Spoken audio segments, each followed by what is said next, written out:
أعوذ بالله من الشيطان الرجيم. بسم الله الرحمن الرحيم. وما قدر الله حق قدره والأرض جميعا قبضته يوم القيامة والسماوات مطويات بيمينه سبحانه وتعالى عما يشركون. ونفخ في الصور فصعق من في السماوات ومن في الأرض إلا من شاء الله ثم نفخ فيه أخرى فإذا هم قيام ينظرون. وأشرقت الأرض بنور ربها ووضع الكتاب وجيء بالنبيين والشهداء وقضي بينهم بالحق وهم لا يظلمون. ووفيت كل نفس ما عملت وهو أعلم بما يفعلون. صدق الله مولانا العظيم. وما قدر الله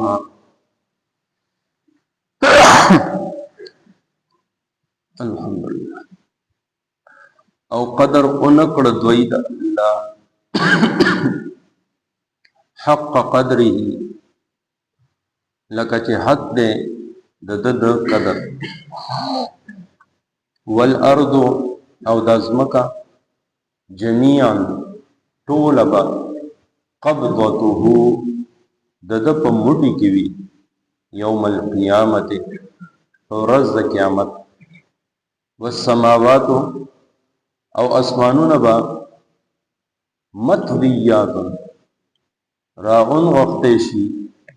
بیمینه د په خلاص. سبحانه دې پاک دې وتعالى او ډېر لوی دی عما د اغسنه یشرکون چې دوی یې شریک جوړي. ونفخ او پوکې به ووهل شي په سورې پشپېلۍ فصعق نو بېهوش بشي من هر څوک فی السماوات چې په اسمانونو کې دي ومن او هر هغه څوک فی الارض چې په ځمکه کې الا مگر من شاء الله څوک چې وغواړي الله. ثم نفخ بیا به پوکې ووهل شي فيه په دې کې اخرى دویم ځل فاذا هم نو ناګهانه به دوی قیام ولاړ وي ینظرون ګوري به. واشرقت الارض او روخانه بشي ځمکه بنور ربها رڼا د خپل رب. ووضع او کی بخدل شي الکتاب کتاب وجیء او راب وستل شي بالنبیین پیغمبران والشهداء او گواهان وقضی او فیصله به وکړي شي بینهم د دوی ترمنځ بالحق فانصاف سره وهم لا یظلمون او دوی باندې با ظلم نشي کولای. ووفیت او پورا به ورکړي شي کل نفس هر نفس ما اوس عملت چې دا عمل کړي وهو اعلم او دې خپوه ده بما فاغس يفعلون چې دوی یې کوي. سورہ زمر وما رکو دې ځای کې مکمله شوه 67 نه 70 نمبر آیت پورې تلاوت ترجمه تاسو واورېده. الله رب العزت انسان نه تا شکوه کړې ده چې دا الله رب العزت کوم حق و هغه د خلکو نه پیژن، دا هغه چې کوم قدر کول و، دا هغه چې کوم عبادت حواله سره په انسان باندې حق و هغه د ادا نه بلکې اوی نه پیژنده. او حال دا دی چې الله رب العزت هغه ذات دی چې د قیامت پر ورځ د ځمکې ټول څیزونه دا به د هغه په لاس یعنې د هغه په قدرت کې دی. اسمانونه به راغونډ کړی شي، هغه خو د هر قسمه شریک نه او د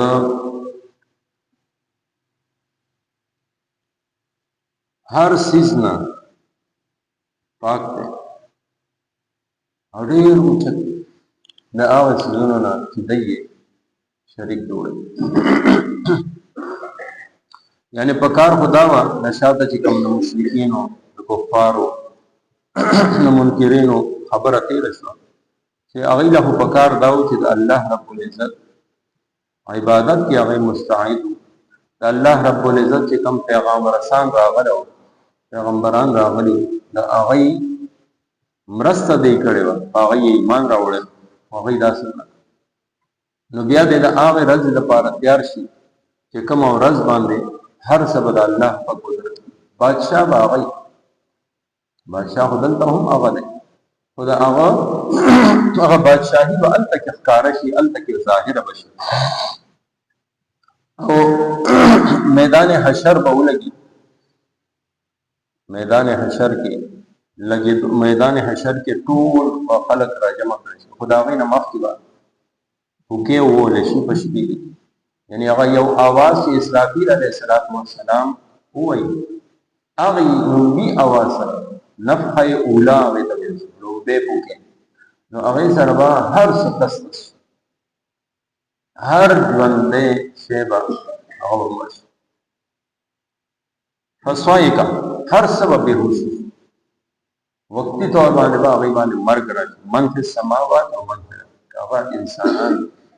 هغه څاروي دي، ځناور دي، مارغان دي، پیریان دي، فرښتې دي، هر څه به راشي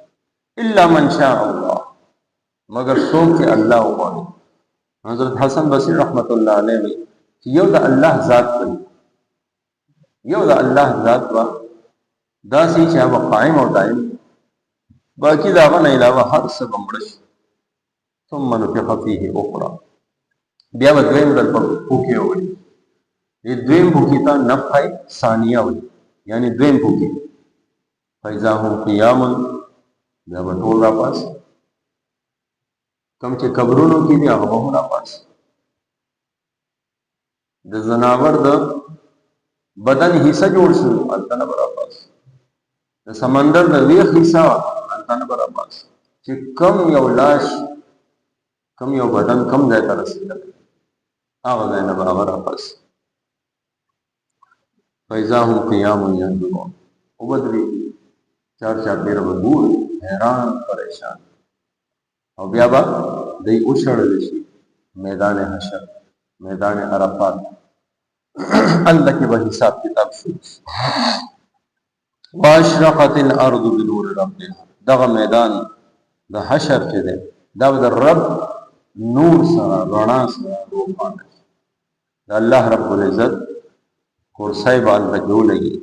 او الله رب العزت به حساب کتاب کوي. ووضع الکتاب، د ټولو خلکو اعمال نامې به کېښودلی شي. او بیا دغه عدالت کې چې دا کوم عدالت د الله رب العزت دی، دې کې به پیغمبران هم راوبللی شي، هغوی به ګواهي ورکوي په خپل قومونو باندې چې مونږ ستا پیغام دوی ته رسول. وشهدا، د دغه پیغمبرانو به انکار وکړي دا شاتني قومونه، هغوی به وایي مونږ ته یې څه نه دي ښودلي، نو بیا به الله رب العزت امت محمد صلی الله علیه وسلم راوړي شهدا نه دی مراد دی به حاضر کړي دی به گواہی ورکړي یا الله ستاسو پیغمبرانو خپل خپل قوم ته ستاسو پیغام رسول هغه به اعتراض وکړي چې دا خو رسولي خلک دی خو هغه موجود نو دی څنګه گواہی ورکړي نو بیا به دی وایي چې موږ تاسو پاک پیغمبر کم قرآن راوړو هغه قرآن کې ستاسو فرمان وو چې دی پیغمبرانو حضرت نوح خپل قوم ته حضرت هود خپل قوم ته حضرت صالح خپل قوم ته حضرت شعیب خپل قوم ته لوط علیہ السلام خپل قوم ته ستاسو پیغام رسول د توحید خبره دی ته کړي وا فقال یا قوم اعبدوا الله ما لكم من اله غیره صدا خبره چې زما قومه دا الله عبادت وکړي الله نه علاوه تاسو بل څه معبود نشته دا خبر دی کړي وا وقضي بينهم بالحق بیا با الله رب العزت طرفنا ودی گواهی باندې فیصله وشي وهم لا يظلمون او په هیڅ باندې ظلم یعنی چا چې سکړي دي دا هغه پورا بدلا او حق واغته ملایي هیڅ څوک دانش ویلي چې ما باندې ظلم وکړي یعنی ما نیکی کړي وا او دا هغه نیکي بدل تا ته ملاو نشي یا ما بدی کړي وا د بدای هغه بدله ما ته ډیره ملاو نه چې څه هغه کړي دي هغه بدلا پورا ملاوي وفیت کل نفس هر یو کس پورا بدله ورکړي شي ما عملت چې څه کړي دي او دا هر څه داسې کولاو وي او داسې واضح او سامړه وي دا الله رب العزت نو څه پټ وهو اعلم هغه ډیر زیات پوهه د دنیا عدالت ته خو نه پته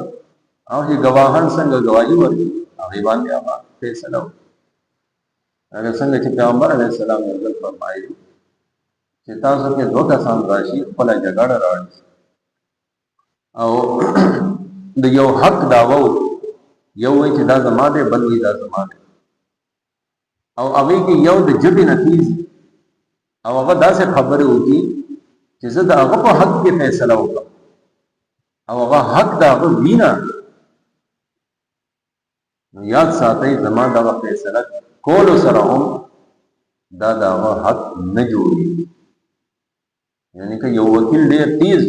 او درو هغه رښتیا کی دې سره هغه حق او سچ طرف ته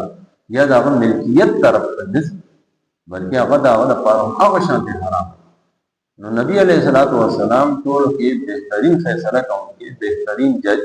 هغه هم دا فرمایي چې زه د گواهانو او د ثبوتونو په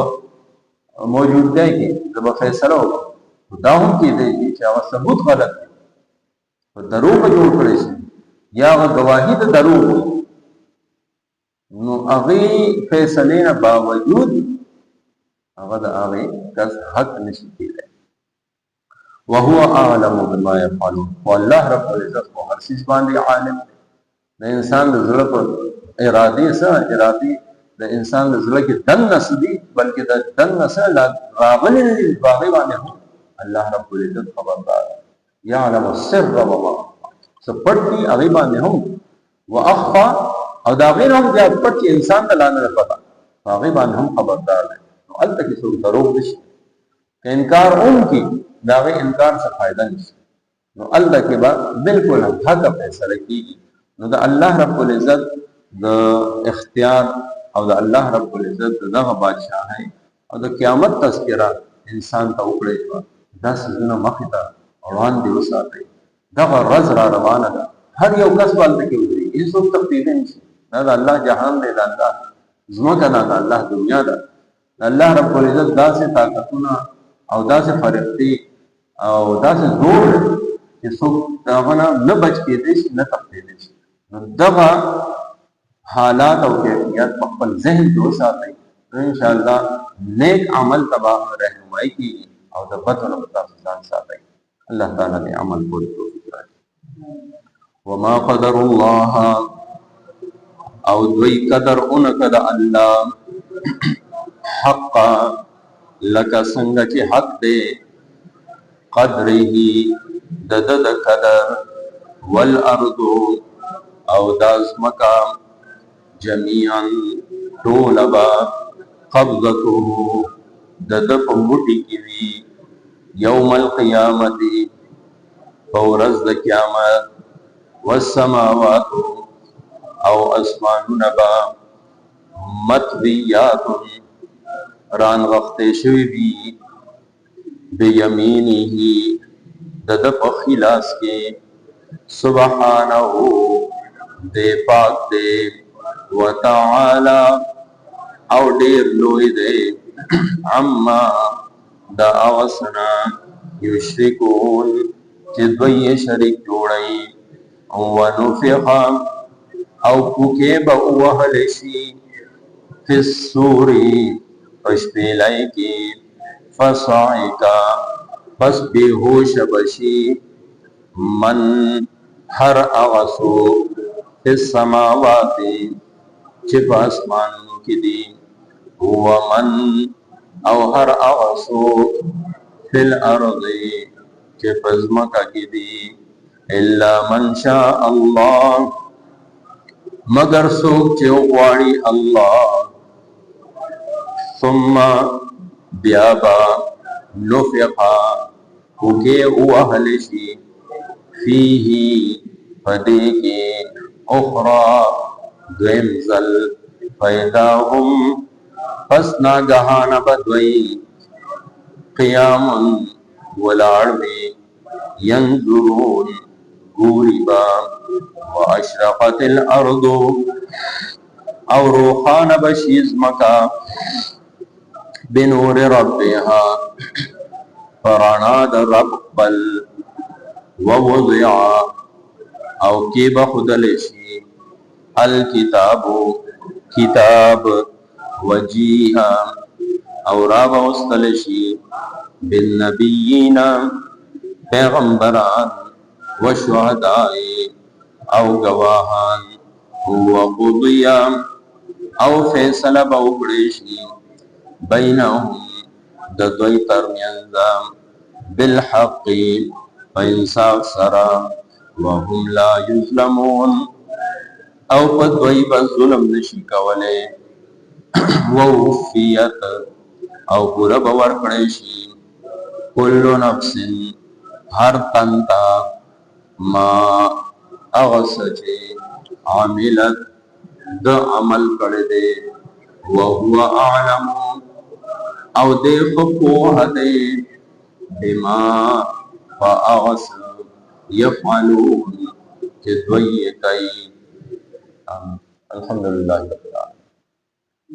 الصلاة والسلام على سيد الأنبياء والمرسلين اللهم اشف مرضانا ومرضى المسلمين اللهم استر عوراتنا وامن روعاتنا اللهم حاسبنا حسابا يسيرا اللهم اكفنا بحلالك عن حرامك واغننا بفضلك عمن سواك اللهم انا نجعلك في نحورهم ونعوذ بك من شرورهم وصلى الله تعالى على خير خلقه محمد وآله وصحبه اجمعين برحمتك